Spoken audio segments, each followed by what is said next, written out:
Igama lami ngeSbongiseni wakaZuma, nge-clinical psychologist.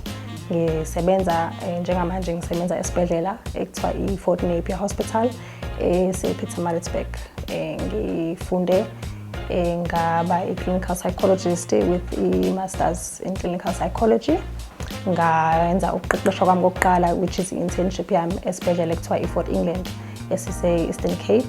Ngase ngemva kwalokho ngenza i-community service yami, ngayenza esibhedlela sase-Benedictine kwaNongoma. Then emva kwalokho ngaphinde ngasebenza as a clinical psychologist eNgwelezane Hospital eMpangeni.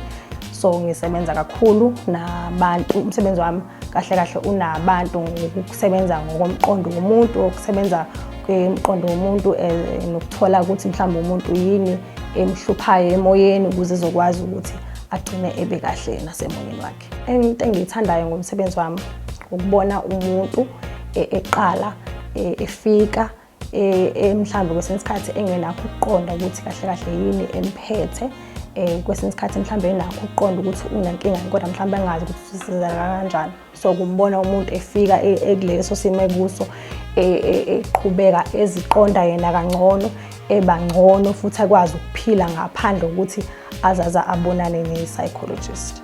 So ukuba i-psychologist noma i-clinical psychologist kufanele ufunde uzufike kwizinga le-masters in clinical psychology. So kubalulekile lokho kokuqala nje ukuthi umuntu aqonde lokho ngaphambi kokuthi angene emkhakheni wokuba i-psychologist. So kusho ukuthi mawune-degree yakho ya 3 years akupheleli lapho, emva kwalokho kufanele wenze i-honors degree yakho, and then emva kwalokho futhi wenze i-masters in clinical psychology. So kubalulekile ukuthi ube nalolo lwazi kuqala nokwazi ukuthi ihamba kanjani i-process.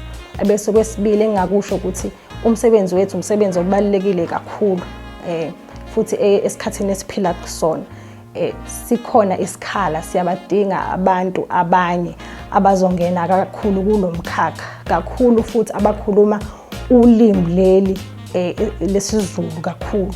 Siyadingeka, siyashoda. So umkhakha ubalulekile kakhulu, and thina njengoba sikhona si-available mangabe kukhona mhlawumbe odinga ukwazi ngalo ukuthi mhlawumbe ungangena kanjani kulomkhakha, nokuthi mhlawumbe kufanele kube umuntu onjani.